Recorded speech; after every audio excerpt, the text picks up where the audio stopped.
Hello and welcome to video 4 of the Empowering You introductory video series.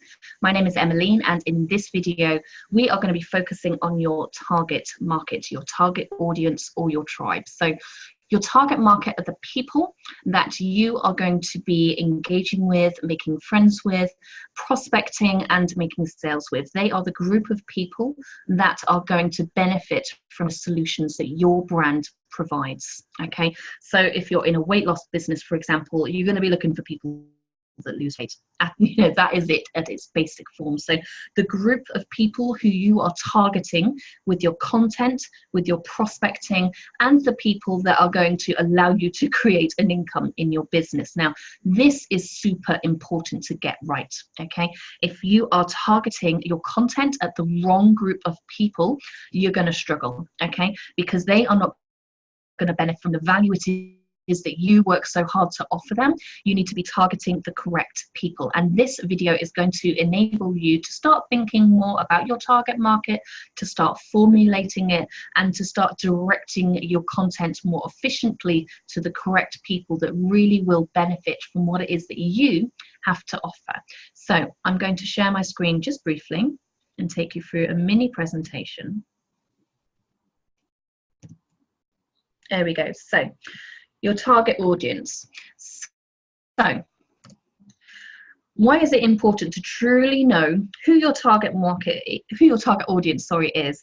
So as I've said, these are the group of people that are going to benefit from the solutions you have to provide. Now, when we first come into the network marketing, it is almost irresistible to want to create content and hope that somebody out there is going to benefit from it. So we don't really target it very well. We put stuff up on our timeline hoping that someone is going to respond.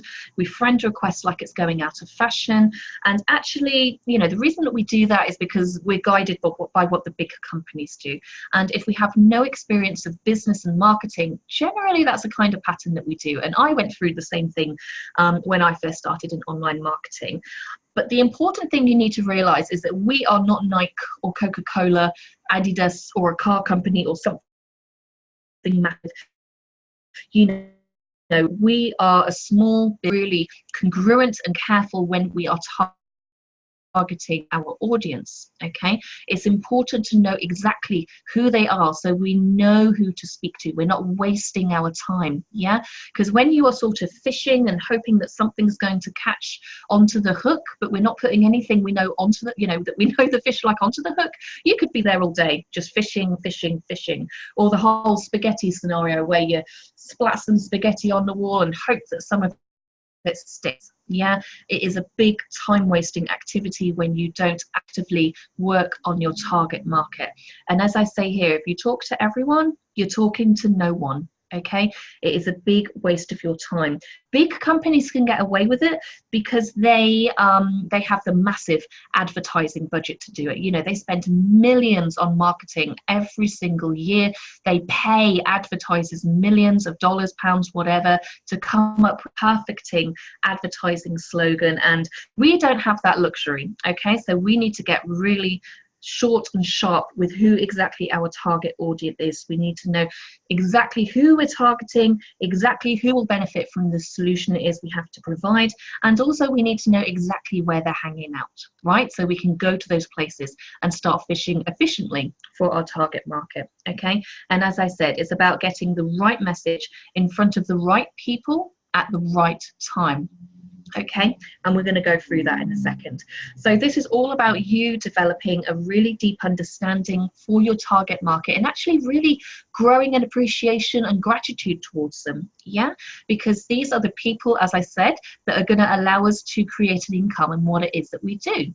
Yeah, these are the people that are going to buy from us. These are the people that are going to join our team. So it's important from a mindset point of view that we grow a massive appreciation of these people, and we give them value because we know it will benefit them, because we love to do that. It's our passion, which is why your business passion and why it's so important. So our target audience, they are our passion. They're the people we care about. They are the people we have empathy with for their problems. They are like our marketing baby. You know, you have your toddler, your kid babies and your fur baby, how much you care about them. It's the same in marketing. They are like our marketing baby, okay? So, creating your avatar. So when we start to think about exactly who our target audience is, it's really a good idea to think about this in a singularity. So who our one customer avatar is, who is that person, okay? And when we start in this, and I've already briefly mentioned this, amateurs create content that discusses the benefits and not the solutions. And we all go through this process, okay? We've all been there. So it might read something like, hi, I have this amazing face cream. It's full of X, Y, and Z ingredient that's made in the rainforests of the Amazon. And, you know, it's good for the environment, good for animals, and hey, come and buy it, you know. And that's talking about the benefits only. And that is not going to make you a lot of sales, because people don't care about the benefits. They care about what it can do for them and how it can help with their problem. Okay, so an amateur will fail to mention the benefits in terms of the solutions that that face cream provides. That's the key. That is the key. Okay, so you need to study your target audience constantly. This should be an activity you do regularly. It should be that you should have another separate notebook where you're studying them and looking at exactly what their problems are, what motivates them, you know, what they're fearful of, because this is all going to help you when it comes to creating your content. So it might be, for example, when you're looking at their deepest desires, their fears, and their motivation, that someone who wants this face cream, they actually have, the solution they want is clearer skin. Okay, it might be that they have bad acne or scars or dry, greasy skin. They want less wrinkles, that kind of thing. And so their fear might be that they have allergies, and they've tried a ton of face creams in the past. None of them work. In fact, they make their acne and their wrinkles even worse. It might be that their motivation for wanting this right now is they have an upcoming event, such as a wedding to go to, a christening, or a night out, or something like that. So they actually are motivated to get this sorted because they have something that's upcoming. Yeah, so this is a significant continuous exercise when you start to study not just the solution that they want, but why they want it and what their fears are around it and what motivates them to actually want it in the first place.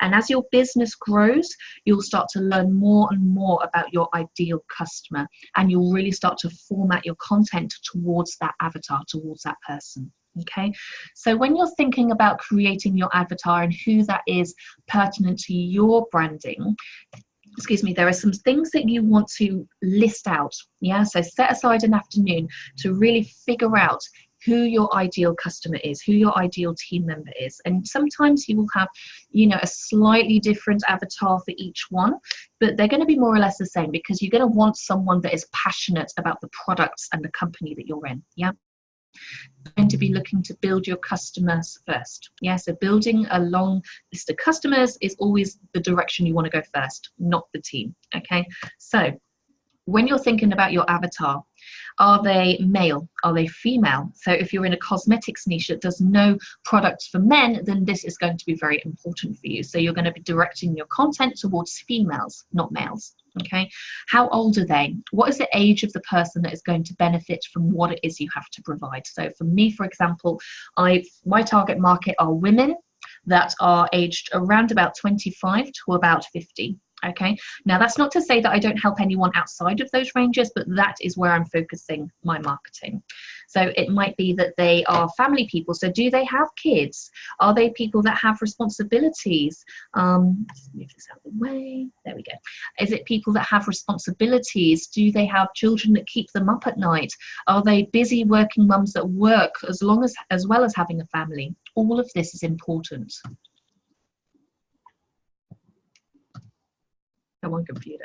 There we go. So what are their interests? What are their hobbies? What do they like to do in their spare time?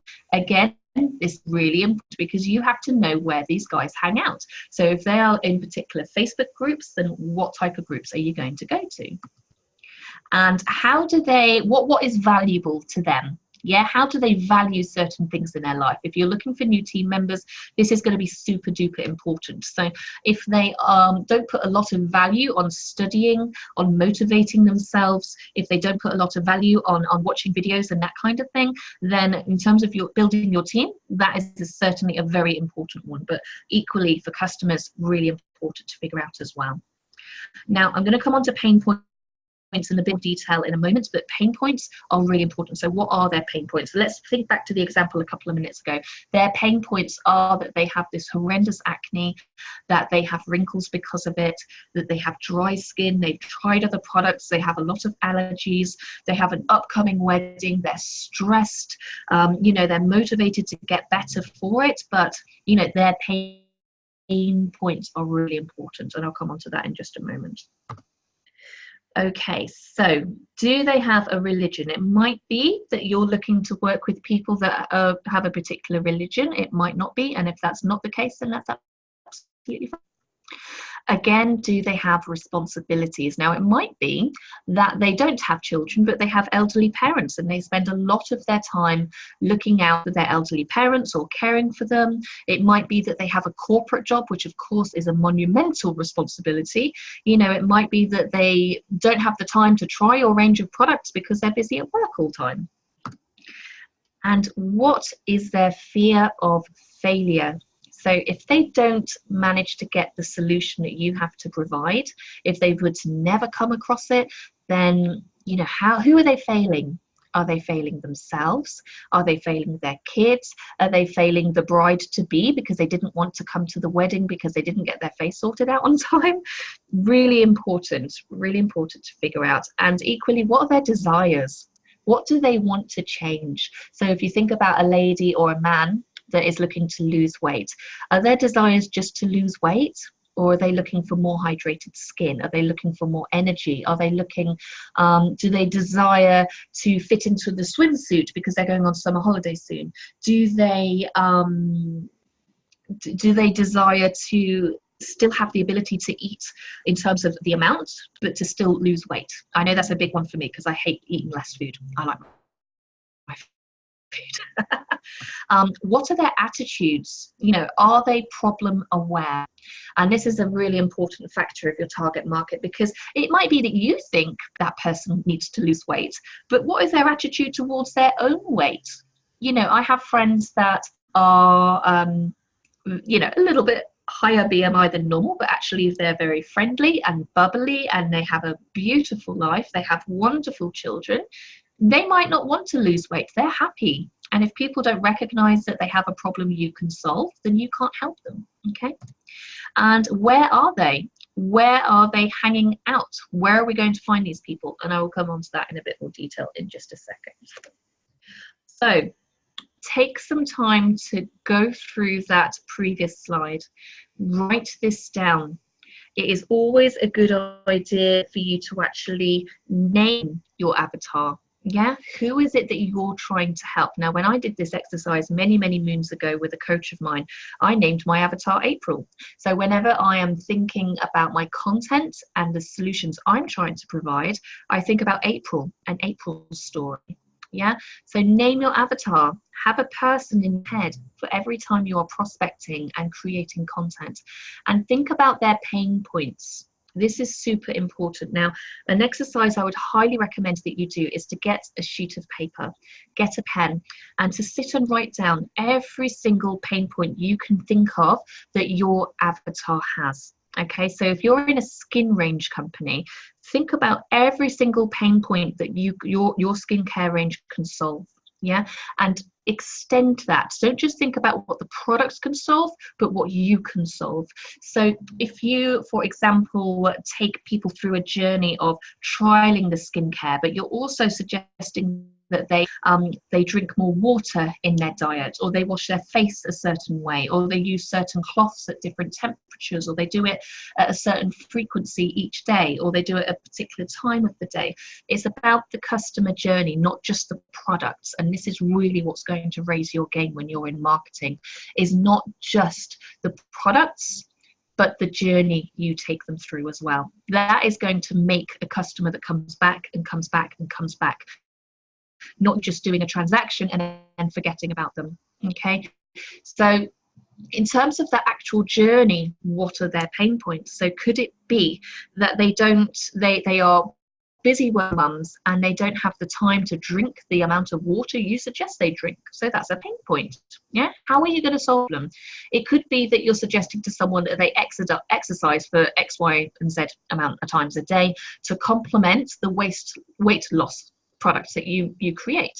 So how are you going to solve that problem? If they're really busy in their working day and they don't have time to exercise, that's something you need to think about, because they're unlikely to buy your product if they can't do that particular stage of your journey. But you know that that's going to allow your product to work better if they're exercising alongside it. So get a pen, get a paper, and just write and write and write until your hand aches, because this is really how this is going to dictate your content. So when you're thinking about the content it is that you are producing, most of the content you do should be value-based. So value-based means you are bringing value to the target market, to your Facebook profile.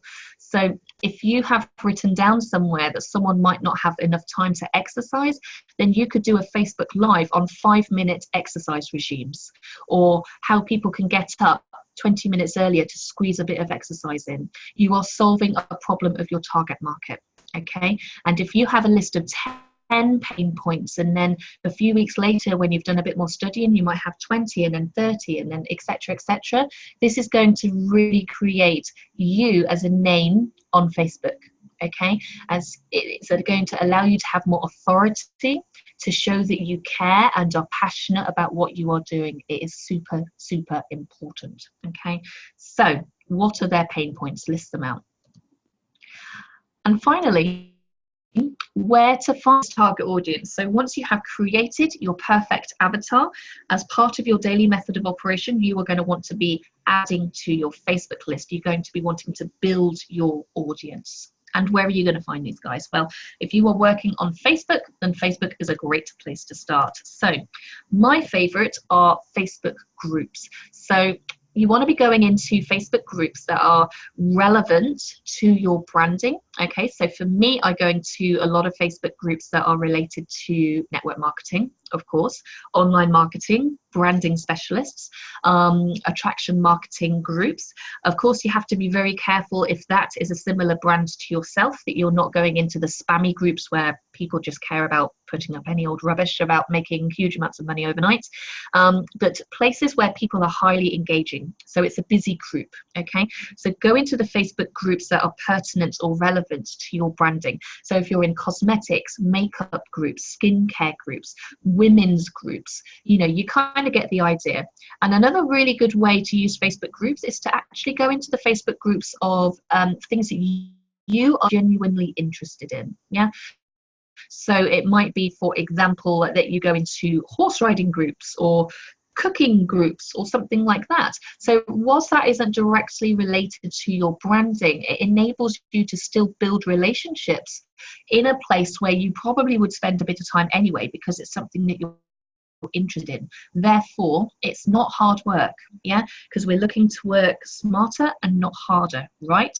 So go into Facebook groups that you find of interest. Now, once you're in those groups, you want to be commenting, you want to be putting up statuses, you want to be replying, and you want to be providing value to others. Okay, the more and more you do that, the more established you become in the group, the more people will click on your little picture of you smiling, and they will come and check you out. What are you all about? Okay, and that is where they will see your wonderful, very high quality content that you've been producing, and they will see that actually you are there to help people, to guide them, to support them, and they will send you a friend request. Okay, it takes a little bit of time to build this up. Some people, they do it for a couple of weeks and they start getting friend requests all over the place. Okay, obviously you need to ensure that the friend requests you are accepting are of those in your target audience. Okay, another great place to do this is Facebook fan pages. So this is one of my favorite things to do as well. So go to the fan pages of the leaders in your niche. Go to their fan pages. They will have thousands, millions of followers. Okay, and the same again, engage in the content, write your own posts if that is enabled, give value to others. So commenting, liking, replying, messaging people, always a good thing. And again, the more you do that, they will come and check out exactly who you are and what you are doing. And of course, you also have the opportunity to to follow people. I was looking at the word share then. So you can follow people. And normally what people do when you follow them is they go, oh, who's following me, on their phone, and they'll come and check you out. And they may ask you why you followed them, and that creates a basis and a foundation for you to start responding and replying and building a relationship with this person. Another really good thing you can do is to go to the news feeds of leaders in your niche. Now, we are all connected to other people on Facebook that are not just in our target market, but people that we follow as well, because they inspire us and they motivate us. So go to their news feeds and have a look at the type of content that they're doing. Now, their content might also be something that inspires you and motivates you to get better. But in addition, you can go and reply and give value on their posts, okay? Now, normally they will have a big following, lots of notifications going on, lots of replies, lots of comments. And again, the more you do that and get your little smiley face in there, the more people will begin to see that you're there to give value. And again, they'll be attracted to you and come and check you and your profile out. Okay, and last but not least, and this is a very underused part of Facebook in my opinion, this is the Facebook search bar. So you know when you have your profile and you have the little search bar at the top, you can put in something like hashtag hair care, or hashtag a particular name of a company, or hashtag weight loss, something like that that is pertinent to your branding. And you know, Facebook will then show you all the groups that are relevant to that subject, all of, you know, a lot of posts that are relevant to that subject, and fan pages as well. So it's all about you just using the functions of Facebook wisely and trying to shorten this part of your day. Yeah. So go and give it a try, and then you can go and relate to other people. You can engage on their posts. If it's the posts you're looking at, it gives you ideas for groups to go in, ideas for fan pages to look at. And, you know, when you do it quite often, it will make this a lot easier, Okay, so that is your target market. Let me just come off the share. There we go. Fantastic. So, yes, so target market is super important, but I hope this has given you some ideas to help get your target market right from the word go. Like I said, you're going to need to set aside an afternoon to really start working on this and to really give it some effort. Get it written down and start working your content towards your target market every single day. Hope this has helped, and I'll see you in the next video. Take care, guys. Bye bye.